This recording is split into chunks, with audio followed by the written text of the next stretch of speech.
spekulasi bodoh di internet.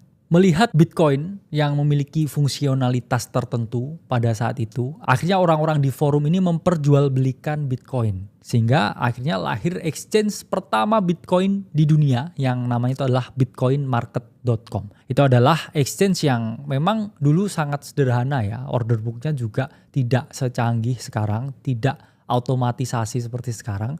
Namun itu adalah tempat pertama yang bisa memperdagangkan Bitcoin hingga akhirnya muncul berbagai exchange seperti Mt. Gox di tahun 2014 yang akhirnya berkasus ya dan menghilangkan banyak sekali ya dana dari customer pada saat itu. Dan semenjak saat itu ya sistem perdagangan Bitcoin di centralized exchange menjadi secanggih sekarang. Kalau sekarang kan tinggal bisa tutup mata ya kita beli Bitcoin atau kita bahkan bisa membuat bot-bot tertentu untuk DCA Bitcoin di harga-harga tertentu. Jadi sekarang jauh lebih canggih daripada dahulu kala yang masih saya bilang sistemnya sangat jadul ya, sangat dinosaurus. Perkembangan cryptocurrency terutama Bitcoin sendiri memang mengalami kenaikan yang sangat signifikan. Berbagai negara sudah merangkul Bitcoin bahkan adopsinya sampai di level dijadikan legal tender. Ada juga negara yang akhirnya penduduknya bisa selamat karena mengadopsi Bitcoin, ya, selamat dari nilai inflasi yang sangat tinggi.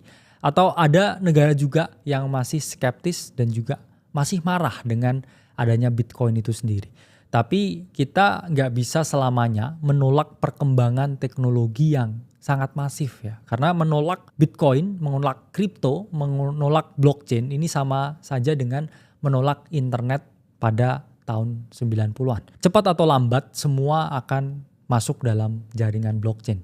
Dan pilihannya kita tinggal mau adopsi, mau belajar, atau kita mau tertinggal dengan perkembangan teknologi yang ada. Karena awal-awal Bitcoin itu sifatnya masih P2P, player versus player, ya, player to player. Ya. Hanya saya punya Bitcoin, kamu Bitcoin, ayo kita transaksi. Kemudian akhirnya B2B, ya, business to business. Udah masuk exchange, udah bisa dicuanin dan semua korporasi-korporasi ini akhirnya melirik Bitcoin. Tapi di masa yang akan datang dan sekarang sudah mulai terjadi, ini kita melihat fenomena B2G atau business to government. Di mana para exchange ini akhirnya bekerja sama dengan para pemerintah atau para pemilik proyek ini juga bekerja sama dengan para pemerintah untuk kemudian membuat sinergi di dalam industri blockchain ini. Sehingga adopsi massal yang mana sangat diimpikan oleh para pelaku kriptografi sejak berpuluh-puluh tahun yang lalu ini bisa kecapaian akhirnya di masa yang akan datang. Jadi itu adalah sejarah singkat mengenai Bitcoin. Semoga